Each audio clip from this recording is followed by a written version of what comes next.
आप देख रहे हैं इंडिया टाउन न्यूज, भारत की बात। नमस्कार, आप देख रहे हैं इंडिया टाउन न्यूज और मैं हूं आपके साथ सुरभि शुक्ला। स्वागत है आपका हमारे खास बुलेटिन दुर्ग भिलाई की खबरों में। तो चलिए बुलेटिन शुरू करने से पहले एक नजर डालते हैं आज की सुर्खियों पर। छात्रों का 2 दिवसीय सत्याग्रह, उपवास कर सुविधाओं की रक्षा की रखी मांग, अधिग्रहण के खिलाफ छात्रों का विरोध। जिले में घरेलू गैस आपूर्ति की जांच, 599 सिलेंडर और 2841 किलोग्राम एलपीजी जब्त, गैरकानूनी सप्लाई सिस्टम का हुआ खुलासा।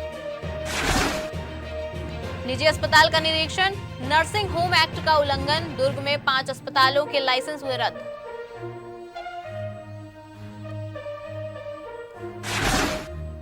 स्वच्छ सर्वेक्षण की तैयारियों में जुटा निगम, शहर को स्वच्छ और सुंदर बनाने अभियान तेज, डोर टू डोर कचरा कलेक्शन और सेग्रीगेशन पर जोर। मामला सिरसा क्षेत्र अंतर्गत ग्राम खपरी से सामने आया है। आपको बता दें कि जहां SJ group star x minerals India private limited की वर्कशॉप से मशीन पार्ट्स चोरी होने की सूचना कंपनी के सहायक महाप्रबंधक ने पुलिस को दी। पुलिस ने तुरंत कार्रवाई करते हुए मामला दर्ज किया और जांच शुरू कर दी। जांच के दौरान पुलिस ने 2 कर्मचारियों आयोन कोनेर और चंदन घोष को हिरासत में लिया है। पूछताछ में दोनों ने चोरी की वारदात को स्वीकार किया और चोरी किए गए सभी मशीन पार्ट्स पुलिस के कब्जे में लौटाए गए। पुलिस ने आरोपियों को गिरफ्तार कर न्यायालय में पेश किया, जहां से उन्हें न्यायिक रिमांड पर भेज दिया गया है। पुलिस की तेजी और सतर्कता के कारण महज 24 घंटे में आरोपी पकड़े गए और जिससे कंपनी और स्थानीय लोगों में सुरक्षा को लेकर विश्वास मजबूत हुआ। दुर्ग यातायात पुलिस द्वारा सड़क सुरक्षा सुनिश्चित करने और दुर्घटनाओं में कमी लाने के लिए इंटरसेप्टर वाहन के माध्यम से सघन चेकिंग अभियान चलाया जा रहा है। आपको बता दें कि इंटरसेप्टर वाहन में 360 डिग्री सीसीटीवी कैमरा, स्पीड मापन यंत्र, ध्वनि विस्तार यंत्र और ई चालान मशीन जैसी आधुनिक सुविधाएं हैं।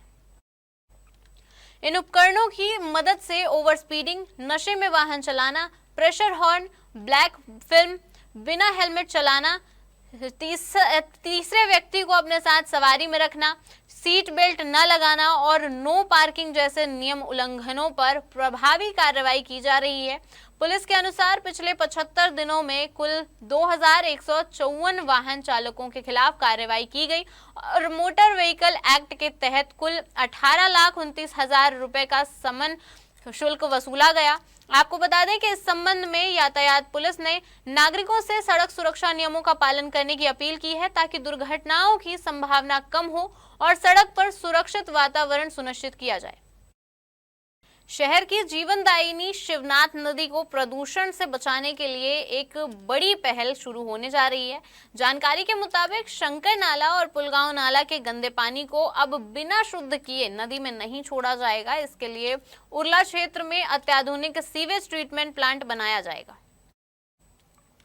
इसी कड़ी में महापौर अलका बागमार ने उरला स्थित प्रस्तावित स्थल का निरीक्षण किया और अधिकारियों को जरूरी दिशा निर्देश दिए। उन्होंने इसे नगर निगम की महत्वाकांक्षी परियोजना बताते हुए कहा कि जल्द ही मुख्यमंत्री विष्णुदेव साय द्वारा इसका भूमि पूजन किया जाएगा।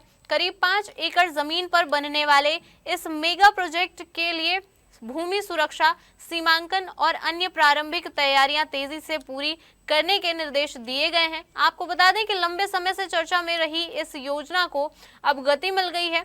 प्रशासनिक प्रक्रियाएं पूरी होने के बाद चेन्नई की एक कंपनी को लगभग 129 करोड़ रुपए की लागत से निर्माण कार्य का वर्क ऑर्डर जारी कर दिया गया है।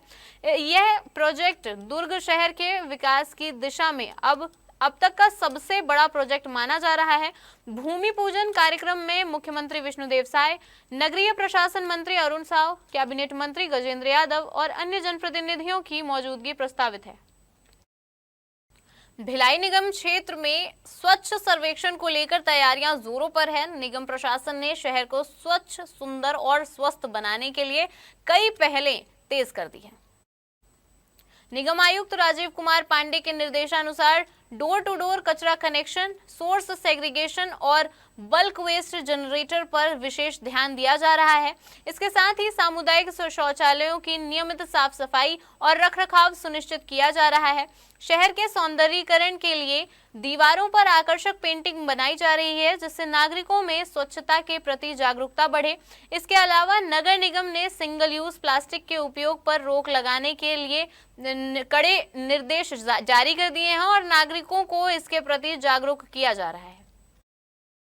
नगर पालिका निगम भिलाई के आयुक्त राजीव कुमार पांडे ने जोन 3 मदर टेरेसा नगर क्षेत्र अंतर्गत सेक्टर 2 में स्थित फुटबॉल ग्राउंड और विवेकानंद स्कूल के पास बन रहे ओपन जिम का निरीक्षण किया। निरीक्षण के दौरान उन्होंने निर्माण कार्यों की प्रगति का जायजा लिया और संबंधित अधिकारियों को आवश्यक दिशा निर्देश दिए। फुटबॉल ग्राउंड का निरीक्षण करते हुए आयुक्त ने खिलाड़ियों की सुविधाओं पर विशेष ध्यान देने के निर्देश दिए ताकि उन्हें अपनी प्रतिभा प्रदर्शित करने में किसी प्रकार की असुविधा न हो।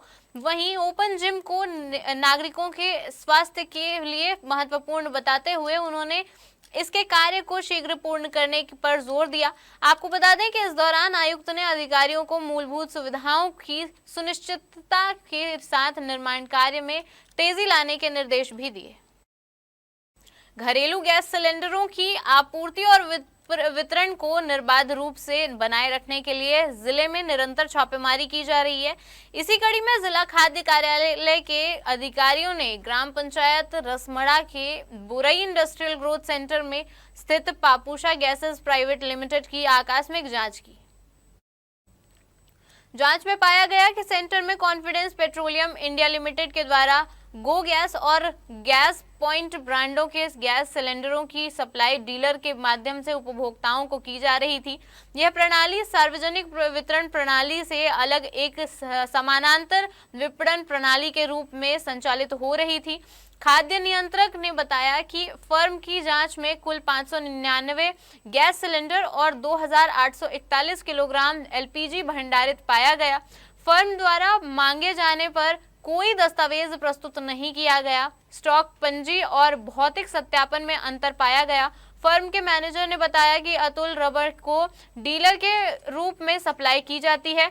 आपको बता दें कि लेकिन उनके वैधता और करार संबंधी कोई दस्तावेज नहीं दिए गए। खाद्य विभाग ने पाया कि पापूषा गैसेस प्राइवेट लिमिटेड और कॉन्फिडेंस पेट्रोलियम इंडिया लिमिटेड ने द्रवीकृत पेट्रोलियम गैस के कई प्रावधानों का उल्लंघन किया है। इस कार्रवाई के तहत कुल 599 गैस सिलेंडर और 2841 किलोग्राम एलपीजी जब्त किया गया है। वक्त हो चुका है एक छोटे से ब्रेक का। बने रहिए इंडिया टाउन न्यूज के साथ। कभी कभी चेहरे का छुपा दर्द दुनिया नहीं देख पाती है। दाग, मुहासे, झाइयां सब आपके आत्मविश्वास को कम कर देता है, पर अब नहीं, क्योंकि Rukhsana glow and fair face pack जो दे आपकी स्किन को वो प्यार जो सिर्फ प्रकृति दे सकती है। हर लेयर को साफ करे, हर दाग को करे हल्का और आपकी मुस्कान फिर से लौटाए। Because you deserve to glow naturally. Rukhsana herbal beauty product Amazon, Meesho और फ्लिपकार्ट में भी उपलब्ध। दुर्ग कलेक्टर के निर्देशानुसार जिले के सभी निजी अस्पतालों का 1 माह के भीतर भौतिक निरीक्षण किया गया। यह निरीक्षण नर्सिंग होम अधिनियम और आयुष्मान योजना के तहत एम्पेनल्ड अस्पतालों के मानकों के पालन की जांच के लिए किया गया। मुख्य चिकित्सा एवं स्वास्थ्य अधिकारी डॉक्टर मनोज दानी के अनुसार जिले में संचालित 124 निजी अस्पतालों का निरीक्षण किया गया। निरीक्षण रिपोर्ट के आधार पर 48 अस्पतालों में कमियां पाई गई और इन्हें 30 दिन के भीतर स्पष्टीकरण प्रस्तुत करने का नोटिस जारी किया गया। इसके बाद 48 अस्पतालों का पुनः निरीक्षण किया गया। जांच में पाया गया कि 5 अस्पतालों ने मानक सुधार नहीं किए, जिसके बाद 5 निजी अस्पतालों के नर्सिंग होम लाइसेंस तत्काल प्रभाव से निरस्त कर दिए गए। इस संबंध में डॉक्टर दानी ने जनता से अपील की है कि वे केवल लाइसेंस प्राप्त अस्पतालों में ही स्वास्थ्य सेवाओं का लाभ लें और किसी भी असंगत अस्पताल की जानकारी संबंधित अधिकारियों को दें। नगर निगम क्षेत्र में प्रधानमंत्री आवास योजना के अंतर्गत आवास आवंटन की प्रक्रिया लगातार जारी है। निगम द्वारा सरस्वती नगर, मां कर्मा बोरसी और गोकुल नगर के एएचपी घटक के तहत निर्मित किफायती और आकर्षक आवासों को शीघ्र भरने की दिशा में कार्य किया जा रहा है। इन आवासों की मांग को देखते हुए बड़ी संख्या में लोग आवेदन कर रहे हैं। निगम प्रशासन द्वारा प्राप्त आवेदनों के आधार पर हर माह पारदर्शी तरीके से लॉटरी के माध्यम से आवासों का आवंटन किया जा रहा है। इसी कड़ी में 4 आवासों के लिए कुल 12 आवेदन प्राप्त किए गए हैं, जिनका लॉटरी के जरिए आवंटन किया जाएगा। आपको बता दें कि लॉटरी प्रक्रिया महापौर अलका बाघमार की उपस्थिति में संपन्न हुई। इस दौरान महापौर ने स्पष्ट निर्देश दिए कि प्रधानमंत्री आवास योजना के तहत आवंटित मकानों में केवल पात्र हितग्राही ही निवास करेंगे। अगर कोई हितग्राही मकान को किराए पर देता पाया गया तो निगम द्वारा कड़ी कार्रवाई करते हुए आवंटन निरस्त कर दिया जाएगा।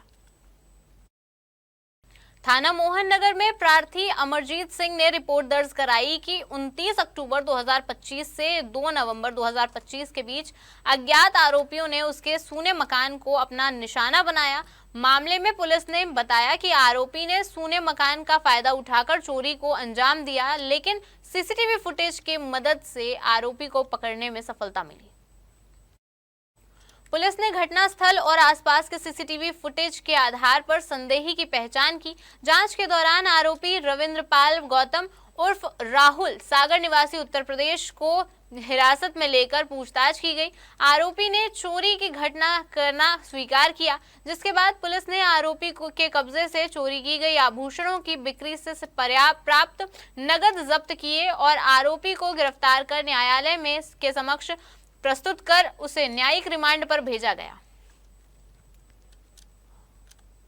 भिलाई में आयोजित स्वदेशी मेला 2026 में दुर्ग ग्रामीण के विधायक ललित चंद्राकर शामिल हुए। आपको बता दें कि इस दौरान उन्होंने स्वदेशी उत्पादों का अवलोकन किया और मेले की गतिविधियों में हिस्सा लिया। विधायक ने स्टॉलों का निरीक्षण किया और इसके साथ ही उद्यमियों और कलाकारों से संवाद किया। इसके साथ ही उनके उत्पादों और नवाचारों की जानकारी भी ली। इस दौरान विधायक ने कहा कि स्वदेशी केवल वस्तु नहीं बल्कि आत्मनिर्भरता का विचार है। जयंती स्टेडियम में आयोजित यह मेला स्थानीय कारीगरों, महिला स्व सहायता समूहों, स्टार्टअप्स और पारंपरिक शिल्पियों को उपभोक्ताओं से जोड़ने का सशक्त मंच है। विधायक ने क्षेत्रवासियों से वोकल फॉर लोकल को अपनाने की अपील करते हुए स्थानीय उत्पादों को बढ़ावा देने की बात कही। साथ ही आयोजकों को बधाई देते हुए कहा कि ऐसे आयोजन स्थानीय अर्थव्यवस्था को मजबूती देते हैं और युवाओं को नए अवसर प्रदान करते हैं। मध्य भारत का एकमात्र शासकीय महाविद्यालय साइंस कॉलेज दुर्ग, जो कि A+ ग्रेड का दर्जा प्राप्त है, अपनी सुविधाओं के धीरे धीरे खत्म होने के विरोध में छात्रों द्वारा 2 दिवसीय उपवास प्रदर्शन का सामना कर रहा है। छात्रों का आरोप है कि कॉलेज प्रशासन और शासन निजी कॉलेजों को प्राथमिकता देते हुए इस कॉलेज की पार्किंग और खेल मैदान जैसी मूलभूत सुविधाओं को अन्य विभागों के अधिग्रहण के माध्यम से कम कर रहे हैं, जिससे कॉलेज बंद होने की आशंका बढ़ रही है। NSUI के नेतृत्व में आयोजित इस सत्याग्रह कार्यक्रम में कॉलेज के पदाधिकारी और छात्र छात्राएं शामिल हुए। आपको बता दें कि इस अवसर पर छत्तीसगढ़ NSUI के प्रदेश उपाध्यक्ष सोनू साहू और प्रदेश महासचिव डॉक्टर आदित्य नारंग भी पहुंचे थे। उन्होंने छात्रों को समर्थन दिया और प्रशासन से उनकी मांगों पर ध्यान देने की अपील की। छात्रों ने कहा कि कॉलेज में लगभग 8000 से अधिक नियमित छात्र अध्ययनरत हैं और उनके लिए पार्किंग और खेल मैदान जैसी सुविधाओं का अधिग्रहण अत्यंत अनुचित है। छात्रों का कहना है कि इस प्रकार की कार्यवाहियों कॉलेज की मूलभूत संरचना को कमजोर कर रही हैं और इसे धीरे धीरे बंद करने की दिशा में ले जा रही हैं। सर, प्रशासन के द्वारा जो हमारे कॉलेज के ग्राउंड को छीना जा रहा है, ये जानते हुए कि भी हमारे कॉलेज में जो है अनियमित भूमि है, इस बात को जानते हुए भी प्रशासन द्वारा इस भूमि को छीना जा रहा है। और ये जैसे यहाँ ऑडिटोरियम भी बन रहा है, वो हमारे निजी उपयोग के लिए नहीं बन रहे सर, है ना, वो प्रशासन के उपयोग के लिए बन रहा है। और ऑडिटोरियम बन रहे सर, तो वहाँ जो आएंगे वो पार्किंग करेंगे, है ना, तो हमारे पार्किंग के लिए तो जगह ही नहीं बची है ना, तो हम छात्र छात्राएं कहाँ जाएंगे पार्किंग करने के लिए। हमारे यहाँ 8,000 छात्राएं, उससे भी ज़्यादा छात्राएं हैं सर।